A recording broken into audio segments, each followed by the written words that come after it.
This is the third talk in my series, Event and Text in the Early First Isaiah.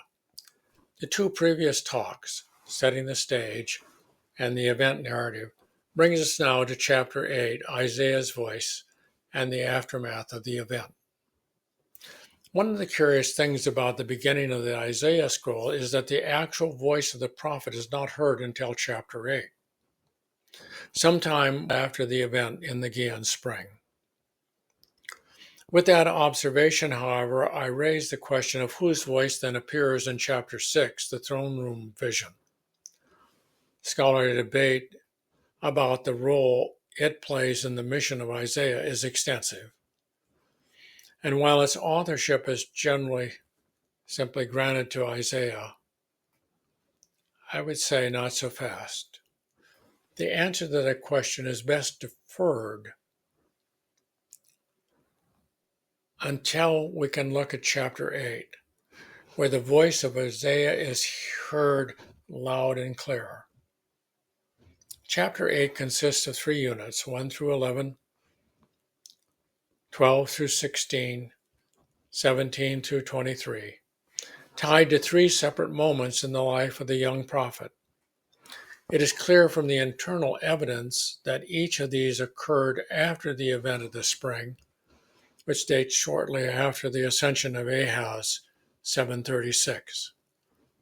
But on the other hand, before Tiglath-Pileser's campaign in 733, which overran Damascus, ending the reign of Rezin, and shortly afterward the northern kingdom ending the reign of Pekah, fulfilling the prophecy at the spring.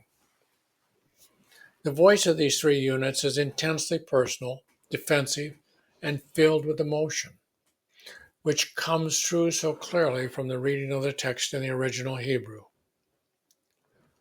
As time passes, days, weeks, the public became involved, and as the public is prone to do, they lost patience. If they were to be rid of Pekah and Rezin, why were they still there in power, and why were their messages still troubling them? Isaiah answers them with new words from God. Speed the spoils, hasten the prey. Mahar-Sha'al Kashbaz. The point is not to be taken as an ill omen, but rather as an encouragement. It's on its way. It's coming sooner than, and so much the better. It is possible that those words were derived from a slogan of the invading army, but in apprising them, the prophet makes them an omen of good news. Good news because the coming loss and pain is God's means of moving Israel into its new future. Isaiah is directed to write these words on a tablet, a large poster in large common letters, the kind that the people can read as they walk down the street. Isaiah claims that God has arranged for 2 trusty individuals to notarize this text, no less than Uriah the priest and Zechariah, a member of the council, likely a member of the royal household. To own these words in a dramatic and personal way, Isaiah conceives a child with the prophetess and names that child Mahar-Sha'al Kashbaz. Speed the spoil, hasten the prey. In this way, the words are indelibly written into his own life as a child whom his life would be inseparable. This follows his early naming of his first child, Asher Yeshuv. These 2 boys and what they represent are explicitly tied to the 8th century Isaiah as he waits out this period of suspense that followed his delivery of the message to Ahaz. As he put it in rebuttal to the doubting public, behold, I and the children whom the Lord gave me as signs and wonders will wait in patient hope.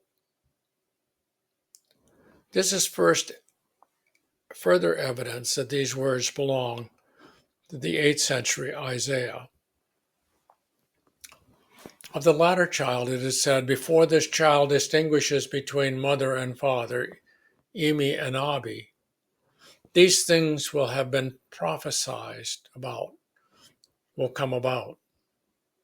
The wealth of Damascus and the plunder of Samaria will be carried off. Rezin and Pekah will be no more. Thus a timetable is set for the fulfillment of the prophecies, not years, but months. The prophetic unit is followed by a poem of remarkable craftsmanship. Verse 6 through 10. Its language is richly metaphorical, using contrasting waters of the Gihon Spring that flows into the pool called Shalom in the lower city, and the waters of the Euphrates River, which carves and floods the Syrian plain. The first stanza introduces the alternative waters.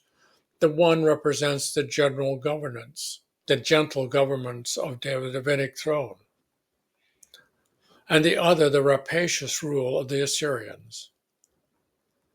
The north, having rejected the one,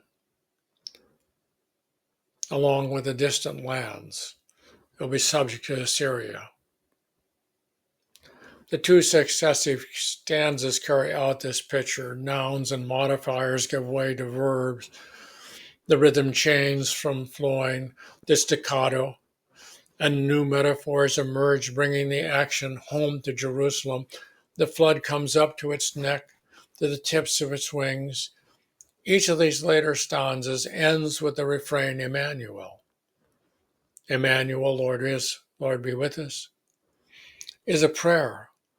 But of course, it is also that name of the child whose birth was promised in chapter 7. With that earlier mention of the waters of Shiloh, we are again connected to the prophetic event in chapter 7. It would appear that this poem is also the voice of Isaiah, and if it is, we have evidence that the young Isaiah is an accomplished poet as well as a seasoned prophet. In the aftermath of this first defense, the waiting continued. Public doubt continued to grow as Rezin and Pekah remain in power until that second campaign of Tiglath-Pileser, yet months off. Schemes to replace Ahaz would have continued to be in play, rumors about conspiracies. These would have been mirrored by claims of conspiracies that Ahaz was in league with the Assyrians, or that he was making deals with Rezin and Pekah. The public would have been awash with conspiracy theories.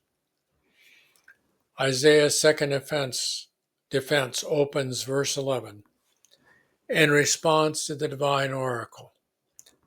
Kikach Amar Yahweh Ali, thus saith the Lord to me. This new oracle is intended to stiffen Isaiah's conviction in the prophecy which he has so recently been called to deliver. It is delivered not just with words, but also with a forceful hand, a hand that picks him up and moves him. He is not to call conspiracy what people call conspiracy. He is not to fear what they fear. His fears is to be in the Lord, not in those earthly petty fears of the people. The fear of God is said to be sanctifying, takadoshu, the process of making one holy. He, God, will be your fear and terror, and it will be for you sanctification, lama kadesh, verse 14. The occurrence of the word holy, kadesh, links the voice of Isaiah with that vision in chapter 6, which resounds with the holy, holy, holy, kadesh, kadesh, kadesh.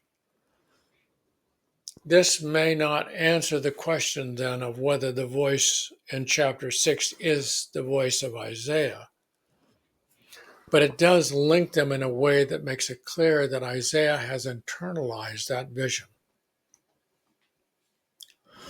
The final lines of the second defense raise further difficulties.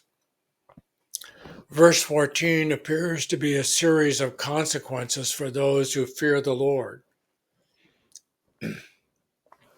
It will be for sanctification, but it will also be for a stone over which one will stumble, a rock which causes one to fall.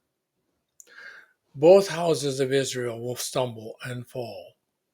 It will be for a snare and a trap for those who dwell in Jerusalem.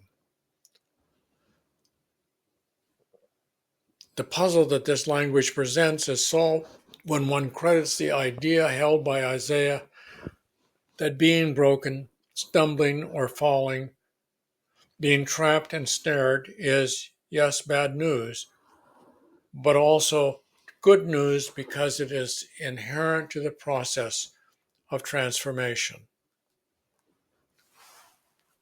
As the status quo continued to drag on, giving rise to more impatience and yet a third defense, 16 through 23.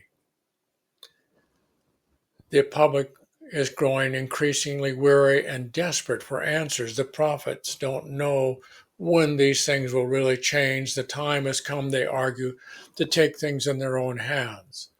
The prophets have been given a chance. It is time to seek elsewhere. The necromancers who use bones to consult the dead, and the soothsayers whose chirping produce mysterious answers. To this, Isaiah responds with a harsh command. Bind the testimony, seal the Torah. Is this directed to the public, or to his fellows in the prophetic school, or to both? Testimony in this case stands for the witness that the prophet made at the spring in the presence of Ahaz. Torah means not law, as it comes to mean in the later post-exilic Judaism, but light. The original word, or, the root of Torah, is light. Hence, in this case, it indicates an illumination, a noumenal sense that surrounds the testimony. Binding and sealing are what one does with the scroll. This indicates that the testimony is or should be written as a text and preserved. He asked rhetorically, does not a people ask their God? Does the living ask the dead for Torah or testimony? Not asking God, he says, is certain to lead to darkness and weariness. If the people become weary, tired of waiting, the Assyrians, on the other hand, are not. They have, in fact, overrun the land of Naphtali and Zebulun, the most northern tribes. This dates this third defense as late in 734 after that Assyrian campaign of that year. Naphtali and Zebulun has been lost to the northern kingdom and incorporated into the new Assyrian province of Dor. This loss, however, is viewed as light, not a heavy loss, as was bound to follow soon. In fact, the campaign that comes in the following year would move down the interior of the Levant, capturing Damascus and ending the reign of King Rezin. And it would continue south, reducing Samaria to a puppet kingdom. Pekah would be executed and replaced by a puppet king. And still the Assyrian assault would continue further south to Moab and Edom. The campaigns of 734 have taken control of the coastal route, and the campaign of 733, the interior route. This left Jerusalem, whose good fortune was to be in the highlands of Shephelah, off the trading routes, isolated between the two prongs of the Assyrian advance. Our next talk will be on chapter 10, in which we'll argue that it has found its place in the Proto-Isaiah unit 3 through 12 as an overarching theological reflection, looking back over the events that followed the wake of the prophecy of the Gihon Spring. At its heart is the conviction that Assyria is the agent of God's wrath, which is working a transformation in the life of Israel. Here we will find ourselves faced with that difficult concept, so out of favor in contemporary thought. Curiously so, however, since it seems that the nature and humanity of our times are involved in violence.